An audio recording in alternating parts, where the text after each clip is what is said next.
New out of Palmyra, Hill Cumorah completes the final steps in a rehabilitation project. And after 80 years of annual pageants, Ericketta Cost tells us organizers have a new vision for the Hill. Ericketta. Good evening, and chances are you're familiar with Hill Cumorah in some way, whether it's driving by it on Route 21 or attending previous pageants. But above all, this transition is affecting members of the Church of Latter-day Saints the most, and today they're excited for a new journey. It's a space that drew over 30,000 guests for pageants in July year after year for over 80 years. You may recall the 10-level stage, special effects, and actors illustrating the story of Joseph Smith.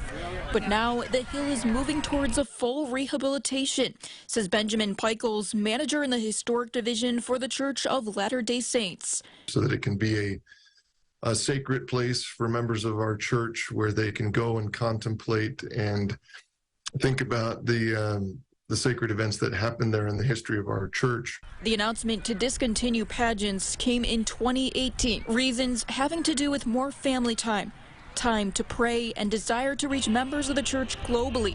A final performance set for 2020 was canceled due to the pandemic, so after that, dozens of volunteers got to work. About 24 buildings on or around the Hill that needed to be removed, tens of thousands of square footage of asphalt paths or gravel paths, parking lots, and other amenities that needed to be removed as well. The goal for a more natural state, one reminiscent of hundreds of years ago. And on Friday, more than 50 volunteers headed out before the stormy weather to plant the final seeds.